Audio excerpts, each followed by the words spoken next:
Hello everyone, in this high-stakes rescue operation reminiscent of Saving Private Ryan, who exactly was the leaker? And how did the CIA manage to pinpoint the pilot's location so accurately in the mountainous wilderness? These questions, these inside stories and secrets now have some preliminary answers. And right after this rescue operation concluded successfully, everyone saw that the biggest focus of the entire Iran conflict today was, without a doubt, the red line drawn by Trump, the final ultimatum, which was originally set to expire at 8 o'clock tonight. Then, no one expected that at this moment, just 1 hour before I started this live broadcast with everyone at 6:30 this afternoon, Trump broke the biggest news since the start of the conflict, a ceasefire. Of course, everyone saw that today, Trump, early in the morning, first came out and issued a warning, right? The warning basically said that tonight, your Iranian civilization will be completely wiped out. Even Vice President Vance, in a very rare move, came out and issued a warning. And as we can see, from last night to today, the US-Israeli coalition has in fact already begun operations against Iran. Many of the basic infrastructures have been subjected to intensified strikes, including the highly watched Kark Island. So, as you can see, at the moment when Iran's entire state apparatus might be facing such a devastating blow, how did the Iranian authorities ultimately agree to the ceasefire? What kind of price did they pay? And what tactics did they use to respond if Trump were to attack their infrastructure? I can tell everyone that they used many tactics that were quite surprising, but in fact, when you think about it, they weren't all that unexpected. Today is April 7th, Eastern Time. I am Tang Jinyuan. Welcome to Jinyuan Speaks. As you all have seen, the Iran war has now reached its climax, and the plot has just taken a dramatic turn at any moment. An ending has emerged that can truly be called unexpected for everyone. So be sure to subscribe to our channel. By subscribing, you won't miss any of these extremely dramatic and crucial historical moments. This is, without a doubt, yet another historic moment. First, let's talk about the final turning point of these negotiations, where the tension in the air was almost about to explode. As we just mentioned, at 6:32, right before we started this live broadcast, President Trump posted a message. He said the following: "Based on my conversations with Pakistan's Prime Minister Sharif and Army Chief Munir, the two of us had a discussion. They requested that I postpone the devastating strike against Iran that was scheduled for tonight, under this premise. And this is on the condition that the Islamic Republic of Iran fully agrees to immediately and safely open the Strait of Hormuz. I have agreed to suspend the bombing and attacks on Iran for 2 weeks. This will be a bilateral ceasefire."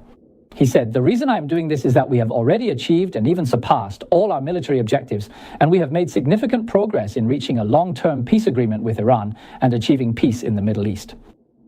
We have received Iran's 10-point proposal and consider it a viable basis for negotiations. Almost all of the previously disputed points between the United States and Iran have now been agreed upon. However, the 2-week period will allow the agreement to be finalized and completed."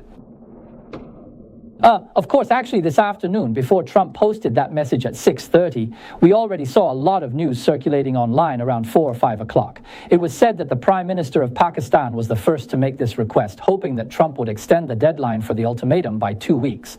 Note that at that time, the rumor was specifically about extending the deadline for the ultimatum. Postponing by 2 weeks and what we see now, with Trump talking about a 2-week ceasefire, are actually different things, right?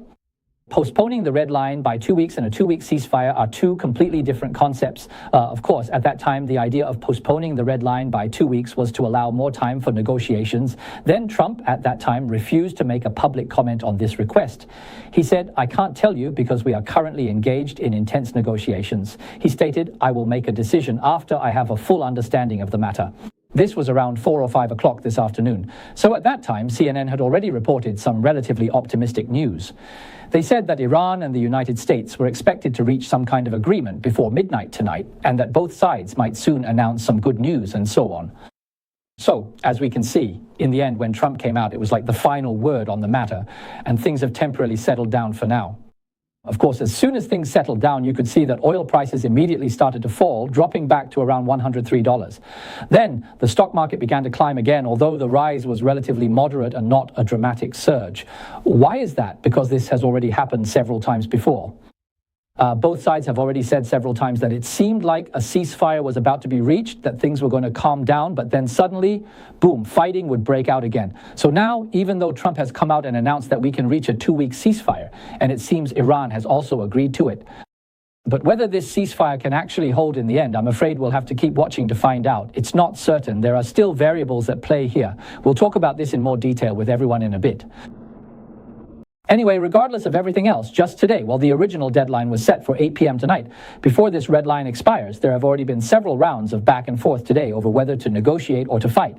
The most representative moment was early this morning when Trump posted a message saying, "Tonight, an entire civilization will be destroyed, never to return. I don't want to see this happen, but it is very likely that it still will." However, since we are now witnessing a complete regime change, forces with different, wiser, and less extreme ideas have gained the upper hand. Perhaps some kind of revolutionary and wonderful thing will happen. Who knows? Then he said, "Tonight, we will witness this moment. This is one of the most important moments in the long and complex history of the world. 47 years of extortion, corruption, and death will finally come to an end. May God bless the great people of Iran." This is the post that Trump put out this morning. At that time, at least from my perspective, you could tell from the tone of what he wrote that he basically didn't have much hope for reaching this agreement. There was just a sliver of hope left. Let's put it this way, they hadn't completely and utterly given up yet. At that time, some senior government officials even told the media that if President Trump saw that the agreement was about to be reached, he might put things on hold. That would be the final ultimatum. But then, only he alone could make this decision, and so on. Then, we saw this morning there was a scoop that came out saying that within Trump's team, on the issue of whether or not to negotiate, there were still two main factions. One faction was led by Vice President Vance. Along with Middle East envoy Vidakov and his son-in-law Kushner, this faction was more inclined to negotiate if there was any possibility. They hoped that Trump should strive to reach an agreement as soon as possible and withdraw the troops early, rather than staying there for too long. The other faction, on the other hand, is basically made up of Trump's allies. This includes Israeli Prime Minister Netanyahu, as well as the leaders of Saudi Arabia and the United Arab Emirates, and also Senator Lindsey Graham from South Carolina. Many of you might be quite familiar with him, right? They are considered Trump's political allies, and they are the tougher side. They hope that Trump will only agree to a ceasefire if Iran makes concessions that satisfy the United States, such as completely reopening the Strait of Hormuz or thoroughly abandoning its stockpile of highly enriched uranium, and so on. Otherwise, they believe Trump should not agree to a ceasefire. But judging from the post Trump released today, it seems that Iran has really backed down. They're saying, "We are willing to completely and freely open the Strait of Hormuz in exchange for your ceasefire." So a ceasefire in exchange for the Strait, right? So strictly speaking, as I mentioned to everyone before, if Trump agrees to a ceasefire before fully and thoroughly resolving the issue of enriched uranium, or while Iran still controls the Strait and continues to collect tolls under these circumstances, if such an agreement could be reached, then any such agreement could be considered a political failure, even though everyone can see that the US-Israel coalition has achieved an overwhelming and crushing advantage militarily, right? Of course, no matter what, after President Trump finally came out and finalized this agreement, at the very least, the crisis in the Strait seemed to come to an abrupt end. Of course, whether or not this can actually be fulfilled, I think the biggest variable here is this. The party currently negotiating and agreeing to the deal with Trump is the Iranian government system. That is to say, for example, their Speaker of Parliament, Ghalibaf, and their Foreign Minister, right? People like Arakchi and so on are definitely involved. But as for the Revolutionary Guard, do they agree or not? If they say, "We don't agree, this won't work, we still need to keep fighting," then they might start launching a few more missiles at you or use drones, right, to attack US military bases and so on. In that case, the agreement could immediately fall apart and fail. Of course, today we saw Vice President Wang Yi, which is quite rare. Previously, Wang Yi had kept a relatively low profile, but today he came out and issued a rather unusual public warning. He said, "Iran, do not underestimate the resolve of the United States." There are still many things in America's toolbox that we haven't used yet. The implication is, if you don't hurry up and reach an agreement today, a lot of powerful weapons you've never seen before might be brought out. So how did Iran respond at that time? It was quite interesting. Early this morning, Iran's official media, the Tehran Times, reported that Iran had already shut down all diplomatic and indirect communication channels with the United States, and that all information exchanges had been suspended, and so on. However, shortly after, the Wall Street Journal published a report that was somewhat inconsistent with this. It said that Iran had actually only cut off direct communication channels with the United States, but had not severed communication with the mediators for the ceasefire, namely the intermediaries like Pakistan. In other words, Iran is actually playing this kind of trick, right? Also, the Wall Street Journal report mentioned that although this move temporarily makes it more complicated to reach an agreement by Trump's 8 p.m. deadline tonight, But strictly speaking, there hasn't actually been a complete break in negotiations, right? According to the officials' wording, Iran is merely trying to send a message by cutting off direct channels of communication. Like, look, I don't agree. I'm still pretty tough, right? I have my own character too.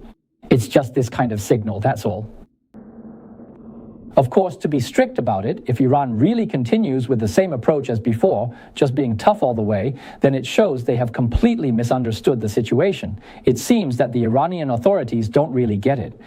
They don't seem to truly realize what they are about to face. Up until now, they've still had this strong, inexplicable confidence, thinking they still have a lot of leverage, which is why their attitude has always been so tough and so on. Think about it. Where does Iran's leverage actually come from? It's nothing more than a few cards. The first card, of course, is their control over the Strait of Hormuz. This is the most crucial one, and it's what Trump values the most. The second card is that Iran has been repeatedly and loudly threatening that if the United States dares to attack their infrastructure, they will launch indiscriminate strikes against any energy facilities in all Gulf countries. They seem to firmly believe that such attacks will only make things harder for the United States and won't result in them making more enemies for themselves. In fact, what we see in reality is the opposite. If you keep attacking your neighbors, in the end, you'll just anger all of them and they'll gang up on you, right? The third card, of course, is the strong support from the Eastern power for Iran, albeit quietly. The fourth card is the one we just mentioned. It actually surprised many people, but in reality, you could say it was within expectations. What card did Iran play in response to the US attacks and warnings? Today, Iran's Supreme Youth Council issued an order requiring all young athletes and artists, including students and teachers and so on. Starting from this afternoon, they are all required to go to local power plants or important bridges and other key technical facilities to form human chains around them. You see that, right? Iran's national television even proudly broadcast this mobilization call, right, including the time of Iran's President Pezeshkian. He said quite formally that they had signed such a mobilization order, and the Iranian regime came out and publicly claimed that there are 14 million volunteers across the country. They participated by forming human chains to defend their own infrastructure. To put it bluntly, they're using these people as human shields, right? Treating them as hostages. This is basically the same tactic as Hamas, isn't it? Forcing the US and Iran into a corner. And with Israel, you don't really dare to bomb them. Just look at how many innocent civilians are on the scene. If you dare to bomb and people die, then immediately, bang, bang, the photos will be taken and posted online. They'll say, look, this is genocide. These are war crimes. And all those accusations will come at you, right? Of course, as this red line gets closer, like I said, the whole situation today is changing rapidly. You can't even tell how many times things have already reversed in the meantime. What I saw this afternoon was that the media outlet Axios quoted several American and Israeli officials revealing that Iran, through intermediaries, had submitted a proposal to the United States. They said that although this proposal has not yet fully met the requirements of the U.S. side, after reviewing it, U.S. officials said it was much better than they had expected. Furthermore, the report also quoted officials as saying that the White House actually considers this proposal submitted by Iran to be in some ways encouraging. In other words, the foundation for this was already established this afternoon, and it seems that Iran has been making concessions all along. So at that time, the report also mentioned that the White House's thinking had already shifted from can we reach an agreement to can we reach an agreement before 8 o'clock. Of course, in the end, it was extremely tense, right? With only an hour and a half left before the 8 o'clock deadline, they finally managed to reach a preliminary agreement. So that's how things unfolded. Of course, as we mentioned earlier, these negotiations were repetitive and took place amid intense back and forth, and this tug of war continued throughout the process. Outside the negotiating table, the US-Israeli coalition has actually already begun launching fierce attacks on a large number of Iran's infrastructure from yesterday to today. In other words, Trump is negotiating with one hand and striking hard with the other. He's not going to go easy. All right, let's continue and talk to everyone about the intense strikes the US-Israeli coalition has carried out against Iran from yesterday to today. First of all, Israel has launched fierce attacks on Iran's railway transportation hubs. According to Israeli news reports, Israel has attacked at least 10 key locations within Iran from yesterday to today. These key railway hub locations have been targeted, and the most direct result is that all railway transportation between Tehran and other regions of Iran has been cut off. It has basically turned into an isolated island, or at least is close to becoming one. Because this not only means that Iran has lost the ability to quickly and on a large scale transport and deploy heavy military equipment from its capital region. Just think about it. If you want to move a large amount of military equipment, especially heavy equipment, right, you definitely rely on the railways. Now that all the railways have been blown up, if you rely on highways for transportation, it's both slow and makes you an easy target, right? So basically, it has lost this capability. Moreover, as we just mentioned, after cutting off all the surrounding railways, in terms of physical, geographical, and political significance, this is unprecedented. It has essentially isolated Tehran. While it hasn't completely turned into an island, it is already in a state of severe isolation. So from this, we can see that Israel is quite committed to encouraging Iranian protesters. When the conditions are right, they are still encouraging them to take to the streets and take control. This evidence, right? Not only that, but before I started this live stream with everyone, I was able to find information showing that Israel, including its attacks on railway bridges in areas such as Isfahan, Karaj, Mianeh, and Zanjan, as well as some bridges in Qom and Tabriz, has carried out strikes on all of these. So it seems to me that the United States and Israel have divided up their roles. Israel is more focused on attacking Iran's major transportation arteries, while the most critical part, striking the power plants, has been left to the United States. In other words, Israel is responsible for cutting off the nutrients flowing through Iran's veins of supply, while the United States is responsible for severing the transmission of Iran's nerves. The power plants and electrical system are really like a country's nervous network. If those nerves are cut, the whole body is paralyzed.